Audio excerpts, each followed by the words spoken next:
The following is the text from the file named imagelink.png. Raman സിംഹാസനം സ്വീകരിക്കണമെന്നും സീത അയോധ്യയിലെ ചക്രവർത്തിനിയാകണമെന്നും ലക്ഷ്മണഭരത ശത്രുഘ്നന്മാർ രാമനെ സേവിച്ചുകൊണ്ട് തലസ്ഥാനത്ത് സഹചരന്മാരായി കഴിയണമെന്നുമുള്ള തന്റെ ആഗ്രഹത്തിൽ അവർ ഉറച്ചുനിൽക്കുകയും അതിനുവേണ്ടി അർത്ഥിക്കുകയും ചെയ്തു. ആ മഹനീയരംഗം ദർശിക്കുകയും ആ ഹർഷോന്മാദത്തിൽ പങ്കാളിയാവുകയും ചെയ്തുകൊണ്ട് മരണം വരെ താൻ ജീവിതം നയിക്കുകയും ചെയ്യുമെന്നു അവർ പറഞ്ഞു. അവർ ഇക്കാര്യം പലവട്ടം ആവർത്തിച്ചു. തന്റെ ആഗ്രഹം നിറവേറ്റാൻ അപേക്ഷിക്കുകയും ചെയ്തു. പ്രാർത്ഥിച്ചും അഭ്യർത്ഥിച്ചും ആശിപ്പിച്ചും വിശദീകരിച്ചും ദുഃഖം ശമിപ്പിച്ചും വിലപിച്ചും സാന്ത്വനപ്പെടുത്തിയും നാലുപകലും രാവും കാട്ടിൽ കടന്നുപോയി. എല്ലാവർക്കും ഒരൊറ്റ ആഗ്രഹമേ ഉണ്ടായിരുന്നുള്ളൂ: അയോധ്യയിലേക്ക് മടങ്ങാൻ രാമനെ പ്രേരിപ്പിക്കുക. ഒടുവിൽ രാമൻ കുലഗുരു വസിഷ്ഠനോടും ഭരതനോടും രാജമാതാവിനോടും പൗരന്മാരോടെല്ലാം നഗരിയിലേക്ക് മടങ്ങാൻ നിർദ്ദേശിച്ചു. ഈ ആജ്ഞ അവരെ നിരാശയിലാഴ്ത്തി. രാമനുള്ളയിടം തങ്ങൾക്കു ലക്ഷക്കണക്കിന് സ്വർഗ്ഗങ്ങൾക്കു തുല്യമാണെന്നു അവർ പറഞ്ഞു. ജനങ്ങൾ തിരിച്ചുപോകാൻ കൂട്ടാക്കിയില്ല. ദൈവത്താൽ പരിത്യക്തരായവർ മാത്രമേ രാമനുള്ള വനത്തിൽ നിന്നും പുറംതിരിഞ്ഞുപോകൂ. അവർ തുടർന്നു: ഓ, ഇവിടെ ഞങ്ങളെ ഏതു മഹാഭാഗ്യമാണ് കാത്തിരിക്കുന്നത്! പുണ്യനന്ദാകിനിയിൽ സ്നാനം, വിശപ്പ് ശമിപ്പിക്കാൻ സ്വാദിഷ്ടമായ ഫലങ്ങൾ, നേത്രങ്ങൾക്ക് സമാകർഷകവും ഹൃദയത്തിന് ആനന്ദപ്രദവുമായ സീതാരാമദർശനം. ഇതുതന്നെയാണ് സ്വർഗം. മറ്റെന്താണ് സുഖം? അവർ ഈ രീതിയിൽ പരസ്പരം സംസാരിച്ചു. ഇനി അവർ തിരിച്ചുപോകണമെന്നുണ്ടെങ്കിൽ സാധ്യമായ എല്ലാ മാർഗ്ഗങ്ങളുപയോഗിച്ചും രാമനെയും അയോധ്യയ്ക്ക് മടങ്ങാൻ പ്രേരിപ്പിക്കണമെന്ന് തീരുമാനിക്കുകയുണ്ടായി. അവരിൽ ഓരോരുത്തരും മധുരതരമായ പ്രേമത്തിൽ കുതിർത്തുകൊണ്ട് തങ്ങളുടെ മനസ്സിനടിത്തട്ടിലുള്ള ആഗ്രഹങ്ങളെ പ്രകാശിപ്പിച്ചു.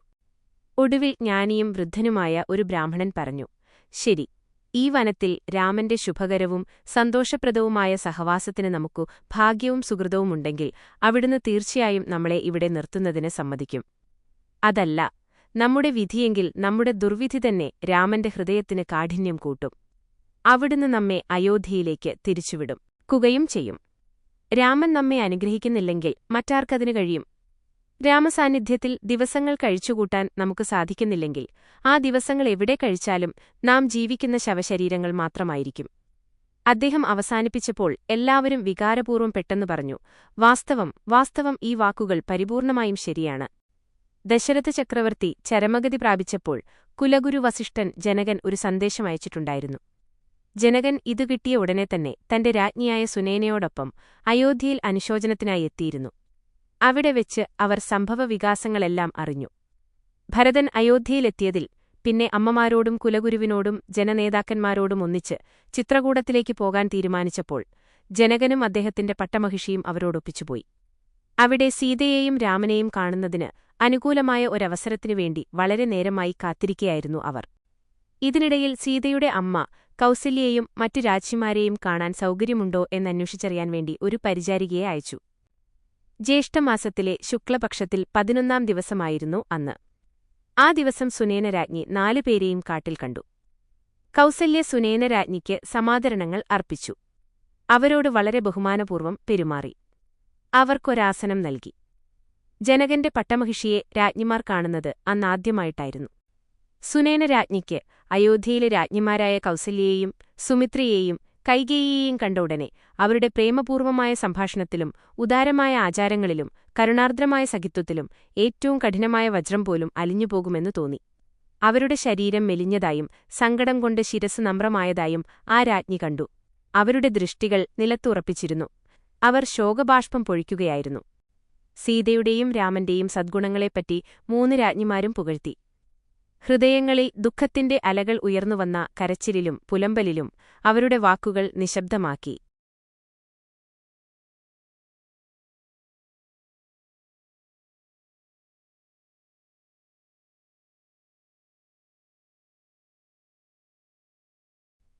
കളഞ്ഞു.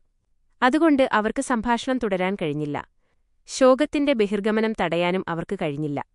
സുനേന രാജനിയോട് സംസാരിക്കുവാൻ വാക്കുകൾ കിട്ടിയില്ല. ഒടുവിൽ അവർ പറഞ്ഞു: അമ്മേ, ഈ ഘട്ടത്തിൽ വ്യസനം കൊണ്ടെന്തു കാര്യം? ഈ വക്രതയിൽ കാര്യങ്ങൾ തിരിച്ചിട്ടത് ഈശ്വരനാണ്.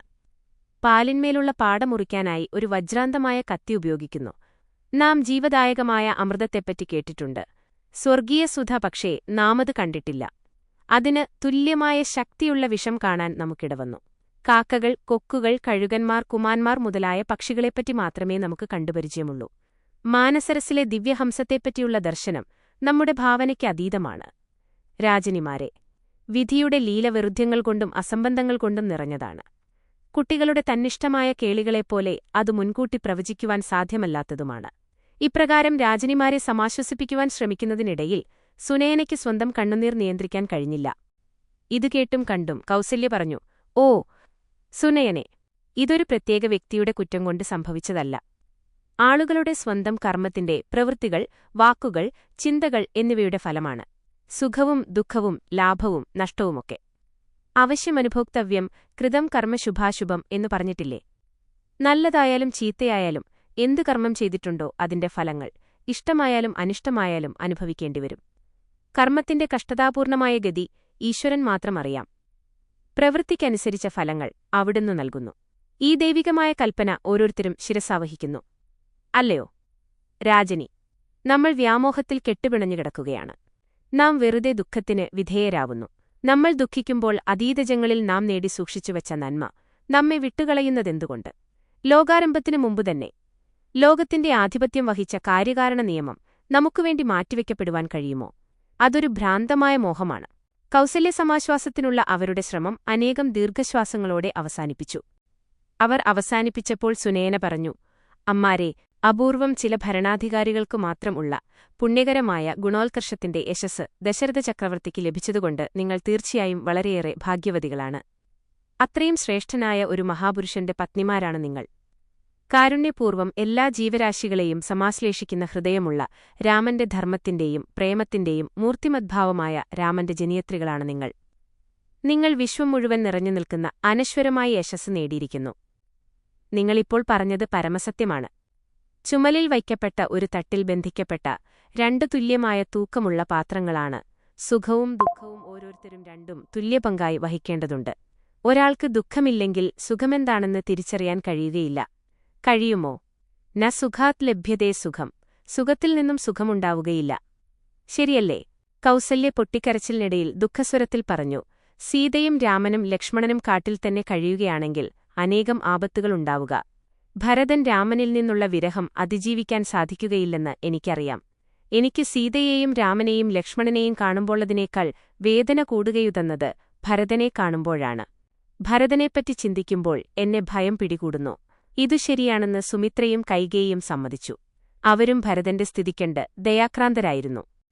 പിന്നീട് സുമിത്ര സംസാരിച്ചു, "അമ്മേ, അങ്ങയുടെ അനുഗ്രഹങ്ങളും ശുഭാശംസകളും വഴി ഞങ്ങളുടെ പുത്രന്മാരും പുത്രവധുക്കളും ഗംഗയെപ്പോലെ പവിത്രതയുള്ളവരാണ്. ഭരതൻ ഇതുവരെ രാമന്റെ സഹോദരനാണെന്ന് സ്ഥാപിച്ച് അദ്ദേഹത്തിൽ നിന്ന് ഒന്നും അവകാശപ്പെട്ടിട്ടില്ല. എന്നാൽ ഇപ്പോൾ സാത്വികവും നീതിയുമൊക്കെയുള്ള രീതിയിൽ തന്റെ ആഗ്രഹങ്ങൾ ജ്യേഷ്ഠൻ നിറവേറ്റണമെന്ന് അവകാശപ്പെടുകയാണ്. വിനയം, ഹൃദയവിശാലത, ഭ്രാതൃബന്ധം, വിശ്വാസത്തിൽ തന്നെ അയവുവരുത്താൻ സാധിക്കായ്മ ഭരതനെ മഹാപുരുഷനാക്കുന്ന ഈ ഗുണങ്ങൾ വർണ്ണിക്കാനുള്ള ജോലി ഏറ്റെടുക്കാൻ വിദ്യയുടെ അധിഷ്ഠാനമൂർത്തിയായ സരസ്വതി പോലും മടിക്കും. കാക്കകൊണ്ട് സമുദ്രത്തെ അളക്കാനാകുമോ? ഭരതൻ എല്ലായ്പ്പോഴും ഏതവസ്ഥകളിലും രാജവംശത്തിന്റെ ഉജ്ജ്വല ദീപമാണ്. ജനങ്ങൾ ഇതുവരെ അത് മനസ്സിലാക്കിയിട്ടില്ലെന്നു മാത്രം. രത്നക്കല്ലിന്റെ മൂല്യം നിർണയിക്കുന്നതിനു മുമ്പ് അത് നല്ലപോലെ പരിശോധിക്കണം. ഉരകല്ലിന്മേൽ ഉരച്ചുനോക്കിയതിനു ശേഷമേ സ്വർണത്തിന്റെ അകൃത്രിമത്വവും മാറ്റും അറിയാനാവൂ.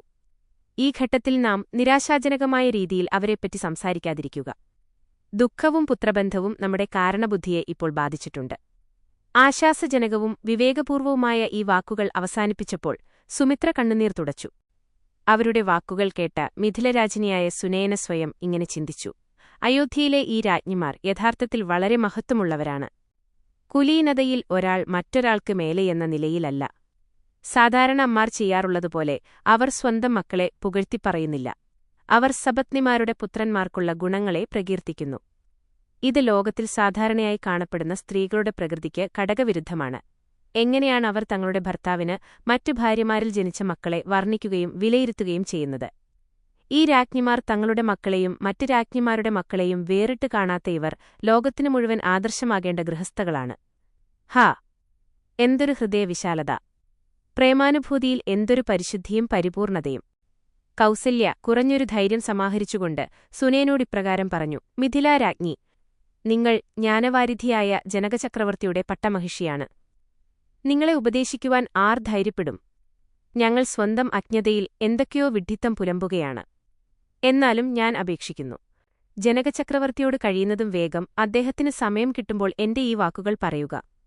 ഭരതനെ കുറേക്കാലത്തേക്ക് ഒന്നിച്ചു നിർത്താൻ രാമനെ പ്രേരിപ്പിക്കുകയും സമ്മതിപ്പിക്കുകയും ചെയ്യുക. ലക്ഷ്മണൻ കുറേക്കാലം രാമന്റെ സന്നിധിയിൽ കഴിഞ്ഞല്ലോ. അയോധ്യയിലെ പ്രവർത്തനങ്ങളുടെയും ഭരണകാര്യങ്ങളുടെയും മേൽനോട്ടം വഹിക്കുവാൻ ലക്ഷ്മണനെ അയക്കട്ടെ. ഭരണപരമായ കാര്യങ്ങളുടെ നിർവഹണത്തിൽ ലക്ഷ്മണനെ സഹായിക്കുവാൻ ശത്രുഘ്നനോ നിർദ്ദേശം കൊടുക്കട്ടെ. ഇതിൽ രാമൻ സമ്മതിക്കുമെങ്കിൽ ശേഷിക്കുന്ന പ്രശ്നങ്ങളെല്ലാം വേഗം പരിഹൃതമായിക്കൊള്ളും. ഭരതന്റെ സ്ഥിതി മാത്രമാണ് എനിക്ക് ഉത്കണ്ഠയുണ്ടാക്കുന്നത്. അവന് രാമനോടുള്ള ബന്ധവും സ്നേഹവും ആഴത്തിൽ വേരൂന്നിയതും ലോലവുമാണ്. ദശരഥൻ ചരമഗതി പ്രാപിച്ചു. രാമൻ വനത്തിൽ നിന്നും തിരിച്ചു പോക്കുകയുമില്ല. രാമനിൽ നിന്നുള്ള വിരഹം ഭരതനെ മൃത്യുവിലേക്ക് നയിച്ചേക്കാം. അപ്പോൾ സാമ്രാജ്യം ഒരു ജീവച്ഛവമായി ചുരുങ്ങും. ഭാവിയെ ചിത്രീകരിക്കുമ്പോഴും വരാനിരിക്കുന്ന വിപത്തുകളെപ്പറ്റി ചിന്തിക്കുമ്പോഴും ഭയം കൊണ്ടും ഉത്കണ്ഠ കൊണ്ടും എന്റെ ഹൃദയം പിളരുന്നു. കൗസല്യ സുനേനരാജന്തിയുടെ രണ്ടു കരങ്ങളും തന്റെ കൈകളിൽ മുറുകെ പിടിച്ച് ഈ കാര്യം നിറവേറ്റാനും ലക്ഷ്യം നേടാനും അവർക്കെല്ലാം ആനന്ദം നൽകുവാനും അപേക്ഷിച്ചു. കൗസല്യയുടെ നീതി ന്യായപദത്തോടുള്ള സ്ഥിരാവലംബനവും ഹൃദയം നിറഞ്ഞ സ്നേഹവും സുനേനരാജന്തിയുടെ ഹൃദയത്തെ സ്പർശിച്ചു. അവർ പറഞ്ഞു, അമ്മേ, വിനയവും സദ്ഗുണങ്ങളും നിങ്ങളിൽ അകൃത്രിമമാണ്. അഗ്നിയിൽ ധൂമം പോലെയും പർവ്വതശൃംഗങ്ങളിൽ പുഷ്പതൽപ്പങ്ങൾ പോലെയും നിങ്ങളുടെ നന്മകളുടെയും കുലീനതയുടെയും നൈസർഗികമായ പ്രകടനങ്ങളാണവ. തീർച്ചയായും ജനകചക്രവർത്തി വാക്കുകൊണ്ടും പ്രവൃത്തികൊണ്ടും ചിന്തകൊണ്ടും നിങ്ങളെ സഹായിക്കാൻ സദാ സന്നദ്ധനാണ്. പക്ഷേ ദീപത്തിന് സൂര്യനെ പ്രകാശിപ്പിക്കാനാവുമോ? ദേവന്മാർക്കു വേണ്ടിയുള്ള ജോലി നിർവഹിക്കുന്നതിനാണ് രാമൻ കാട്ടിലേക്ക് വന്നിട്ടുള്ളത്. ആ ജോലി തീർന്നാൽ രാമൻ അയോധ്യയിലേക്ക് തീർച്ചയായും മടങ്ങും. സാമ്രാജ്യം ഭരിക്കുകയും ചെയ്യും. പരിണാമത്തിൽ ഏറ്റവും താഴെപ്പടിയിലുള്ള അദമ്യവും അഭിമാനശന്റെയും എല്ലാ പ്രിയപ്പെട്ട ആഗ്രഹങ്ങളുടെയും സാഫല്യം അദ്ദേഹത്തിന്റെ ഭുജബലം ഉറപ്പുവരുത്തുന്നതാണ്. ഈ വസ്തുതകൾ വളരെ മുമ്പുതന്നെ യാജ്ഞവൽക്യൻ വെളിപ്പെടുത്തിയിട്ടുണ്ട്. അദ്ദേഹത്തിന്റെ വാക്കുകൾ ഒരിക്കലും തെറ്റുകയില്ല. ഈ വാക്കുകൾ പറഞ്ഞുകൊണ്ട് സുനയന കൗസല്യരാജന്തിയുടെ പാദങ്ങളിൽ നമസ്കരിച്ചു. അവരിൽ നിന്നും അനുവാദം വാങ്ങി യാത്രയ്ക്കുള്ള ഒരുക്കങ്ങൾ ചെയ്തു. അവർ സീതയുടെ കുടിലിലേക്കു പോയി. അവർ കുടിലിൽ പ്രവേശിച്ച് സീതയെ കണ്ടപ്പോൾ അമിത ദുഃഖിതനെയായി. അവർക്ക് നിയന്ത്രിക്കാൻ കഴിഞ്ഞില്ല. സീതയുടെ അടുത്തേക്ക് ഓടിച്ചെന്നു. കൈകളാൽ മകളെ കെട്ടിപ്പിടിച്ചു. സീത പല മാർഗത്തിലൂടെ മാതാവിനെ ആശ്വാസിപ്പിച്ചു. ധൈര്യവും വിശ്വാസവും ഉപദേശിച്ചു. അവർ അമ്മയുടെ കാൽക്കൽ ദണ്ഡനമസ്കാരം ചെയ്തു. തപോനിഷ്ഠയിലായിരുന്ന കാലത്ത് പാർവതീദേവി എന്ന പോലെ അവർ അമ്മയുടെ മുമ്പിൽ സന്യാസിയുടെ വേഷത്തിൽ സ്ഥിതി ചെയ്തു. മാതാവിന് ഈ ചോദ്യങ്ങൾ ചോദിക്കാതിരിക്കാൻ കഴിഞ്ഞില്ല. കുഞ്ഞെ, നീ യഥാർത്ഥത്തിൽ എന്റെ സീതയോ അതോ പാർവതീദേവിയോ? അവർ വളരെ നേരം പുത്രിയെ ആപാദചൂഢം വീക്ഷിച്ചു. അവരുടെ മനസ്സ് ആനന്ദം കൊണ്ടും ആശ്ചര്യവും കൊണ്ടും നിറഞ്ഞു. ഒടുവിൽ അവർ പറഞ്ഞു, ഓ സീതേ, നിന്നിൽ കൂടി രാജകുടുംബങ്ങൾ, നിന്റെ അമ്മയച്ചന്മാരുടെ കുടുംബവും നിന്റെ ഭർത്താവിന്റെ മാതാപിതാക്കളുടെ കുടുംബവും മകളെ നിന്റെ കീർത്തിചക്രവാളത്തിലും ചെന്നെത്തും. നിന്റെ യശസ്സാകുന്ന ജലപ്രവാഹം മിഥില, അയോധ്യ എന്നീ രണ്ട് രാജവംശങ്ങളാകുന്ന ഇരുകരകൾക്കും ഇടയിൽക്കൂടി നിതന്താഴുകി മുന്നോട്ടുപോകും. ഹരിദ്വാരം, പ്രയാഗം, സാഗരസംഗമം എന്നീ 3 പുണ്യജലഭാഗങ്ങളെ ഗംഗയ്ക്കുള്ളൂ. നിന്റെ നിർമ്മല യശസ്സാകുന്ന നദി ഓരോന്നിലും ചെന്ന് അവയോരോന്നും പുണ്യതീർത്ഥമായി പവിത്രീകരിക്കപ്പെടട്ടെ. അമ്മയുടെ സ്നേഹവാത്സല്യങ്ങളിൽ നിന്നും പ്രവഹിച്ച പവിത്രപദങ്ങൾ കേട്ട് സീത ലജ്ജാധീനയായെപ്പോലെ ഒന്നു പുളഞ്ഞു നമ്രശിരസ്കയായി പറഞ്ഞു, അമ്മേ, എന്തുവ വാക്കുകളാണിവ? എന്താണിവയുടെ ഔചിത്യം? ഞാനും പുണ്യഗംഗയും തമ്മിൽ എന്തൊരു സാദൃശ്യമാണ് കാണാൻ സാധിക്കുക? ഇതു പറഞ്ഞുകൊണ്ട് ക്ഷമാപണത്തിനുള്ള ഒരു പ്രാർത്ഥനയോടുകൂടി ഗംഗയുടെ നേരെ ദണ്ഡനമസ്കാരത്തിന്റെ അംഗ്യം കാണിച്ചു. സുനയന മകളെ ആലിംഗനം ചെയ്തു. വാത്സല്യത്തോടെ തലയിൽ തലോടി. സീതേ, ഗൃഹസ്ഥകളായ എല്ലാ സ്ത്രീകൾക്കും അനുകരിക്കാനും മത്സരിക്കാനും നിന്റെ ഗുണങ്ങൾ ഉദാഹരണങ്ങളാണ്. സീത അമ്മയെ തടഞ്ഞുകൊണ്ട് പറഞ്ഞു, അമ്മേ, ഞാനിവിടെ അധികസമയം വിനിയോഗിച്ചാൽ രാമദേവൻ ചെയ്യേണ്ട ശുശ്രൂഷ വൈകും. രാമസ്നിധിയിലേക്ക് പോകാൻ എന്നെ അനുവദിച്ചാലും. താൻ അവളുടെ മാർഗ്ഗത്തിൽ ഒരു പ്രതിബന്ധമാവരുതെന്ന് അമ്മയ്ക്ക് തോന്നി. അവർ സീതയെ വളരെയേറെ ഓമനിക്കുകയും തഴുകുകയും ചെയ്തു. ഒടുവിൽ പറഞ്ഞു, കുഞ്ഞേ, പോയി നിന്റെ ആഗ്രഹത്തിനനുസരിച്ച് രാമനെ ശുശ്രൂഷിക്കൂ. സീത അമ്മയുടെ പാദങ്ങളിൽ നമസ്കരിച്ച് രാമനെ ശുശ്രൂഷിക്കാനായിപ്പോയി. സീതയ്ക്ക് പതിയോടുള്ള ആദരപൂർവമായ ഭക്തിയെയും ഇതര ഗുണങ്ങളെയും കുറിച്ച് സുനയന വളരെ നേരം ചിന്തിച്ചു. സീത ദൃഷ്ടിയിൽ നിന്നും മറയുന്നതുവരെ അവർ അവളെത്തന്നെ നോക്കിനിന്നു. അവളെ വീക്ഷിച്ചും മനസ്സാ ആരാധിച്ചും കൊണ്ട് അവർ അതേ സ്ഥലത്തു തന്നെ നിന്നു. മനോരാജ്യത്തിൽ നിന്നും അവരെ ഉണർത്തിക്കൊണ്ട് പരിചാരിക അടുത്തുവെന്നു പറഞ്ഞു, അമ്മേ, സീതാദേവി അകത്തേക്ക് പോയിരിക്കയാണ്. ഇപ്പോൾ നാം നമ്മുടെ വസതിയിലേക്ക് മടങ്ങുന്നതാണ് നല്ലത്. പെട്ടെന്ന് സുനയന തിരിഞ്ഞു. നിൻ കണ്ണിൽ നിന്നൊഴുകിയ ബാഷ്പം തുടച്ചുകളഞ്ഞു. മനമില്ലാത്ത മനസ്സോടെ അവർ അനുവദിക്കപ്പെട്ട കുടിലിലേക്കു പോയി. അസ്തമനമാകാറായി. രാമനും ലക്ഷ്മണനും ഭരതനും ശത്രുഘ്നനും സ്നാനത്തിനും സന്ധ്യാവന്ദനത്തിനും ദേവതാപൂജ തുടങ്ങിയ കർമ്മങ്ങളുമായി നദീതീരത്തേക്ക് പോയി. പണ്ഡിതന്മാർ, ബ്രാഹ്മണർ, മന്ത്രിമാർ എന്നിവരും മറ്റുള്ളവരും അവരെ നദിക്കരയിലേക്ക് അനുഗമിച്ചു. ആ കാര്യങ്ങളെല്ലാം കഴിഞ്ഞ ശേഷം അവർ ഫലമൂലങ്ങൾ ഭക്ഷിച്ച് ഓരോ സംഘത്തിനും പ്രത്യേകമായുണ്ടായിരുന്ന ശയനീയങ്ങളിൽ വൃക്ഷച്ചുവട്ടിൽ കിടന്നുറങ്ങി. നേരം പുലർന്നപ്പോൾ പ്രഭാതകർമ്മങ്ങൾക്കുശേഷം അവരെല്ലാം രാമൻ വസിക്കുന്ന പർണശാലയ്ക്ക് ചുറ്റും വന്നുകൂടി. വശ്യമായ മന്ദഹാസം പൊഴിച്ചുകൊണ്ട് രാമൻ പുറത്തുവന്നു. ഓരോരുത്തരുടെയും ആരോഗ്യത്തെയും ക്ഷേമത്തെയും കുറിച്ച് സ്നേഹപൂർവ്വം അന്വേഷിച്ചുകൊണ്ട് ആ തിങ്ങിയ ആൾക്കൂട്ടത്തിൽ കൂടി കടന്നുപോയി. രാമൻ ഭരതൻ സമീപമെത്തി. ഭരതൻ രാമപാദങ്ങളിൽ നമസ്കരിച്ചു. അദ്ദേഹം പറഞ്ഞു, പ്രഭോ, എന്റെ ഹൃദയത്തിൽ ഒരാശയുണ്ടായിരിക്കുന്നു. ഭയം കൊണ്ടും നാണം കൊണ്ടും അത് അങ്ങയോട് പ്രകടിപ്പിക്കുവാൻ ഞാൻ അപ്രാപ്തനാണ്. രാമൻ തന്റെ പ്രിയങ്കരനായ സഹോദരന്റെ ശിരസ് തലോടിക്കൊണ്ടു പറഞ്ഞു, നീ എന്നോട് പറയാൻ എന്തിനാണു മടിക്കുന്നത്? പറയൂ, അതെന്താണെന്ന് പറയൂ.